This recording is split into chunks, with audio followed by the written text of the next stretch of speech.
ខ្លះគាត់ឆ្ងល់មិនបានគាត់លាប sunscreen ទៅរងមិនបានគាត់លាប BB ទៅរលឬក៏គាត់ផាត់មុខទៅរលហើយគាត់ឆ្ងល់ថាកត្តាទាំងអស់ហ្នឹងហេតុអីបានជាចេះតែកើតឡើងលើស្បែកមុខរបស់គាត់អញ្ចឹងវាអត់ជាបញ្ហាចោតទេនៅពេលដែលបងប្អូនជួបជាមួយនឹងបញ្ហាទាំងអស់ហ្នឹង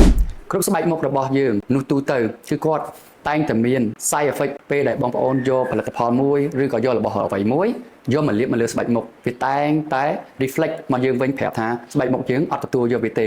ឬក៏ស្បែកមុខយើងនឹងលាបទៅចេះតែរោចេះតែកទួលចេះតែល្មមតែបងប្អូនបើសិនជាជួបជាមួយនឹងបញ្ហាទាំងអស់ហ្នឹងខ្ញុំមានផលិតផលមួយណែនាំជូនបងប្អូនអញ្ចឹងបើសិនជាបងប្អូនកំពុងជួបជាមួយនឹងបញ្ហាទាំងអស់ហ្នឹងខ្ញុំណែនាំជាមួយនឹង Exom Gel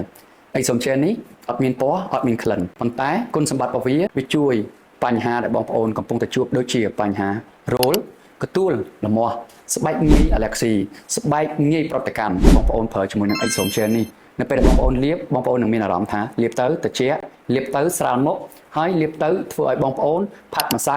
ឬក៏បងប្អូនលាបជាមួយនឹង baby អីចូលបានល្អដោយសារអីនៅពេលដែលបងប្អូនលាបវាទៅធ្វើឲ្យស្បែកមុខបងប្អូនទន់ភ្លឺថ្លាហើយជួយបញ្ហាដែលបងប្អូនកំពុងតែជួបដូចខ្ញុំរៀបរាប់ខាងលើមិញអញ្ចឹងបើសិនជាបងប្អូនកំពុងជួបជាមួយនឹងបញ្ហាមុខរោលកទួលល្មាស់ងាយប្រតិកម្មអ្នកដែលគាត់សរសៃក្រហមមុខក្រហមបងប្អូនប្រើជាមួយនឹង Exom Gel នេះនឹងធានាចេញពី clinic តែម្ដងអូខេអរគុណច្រើន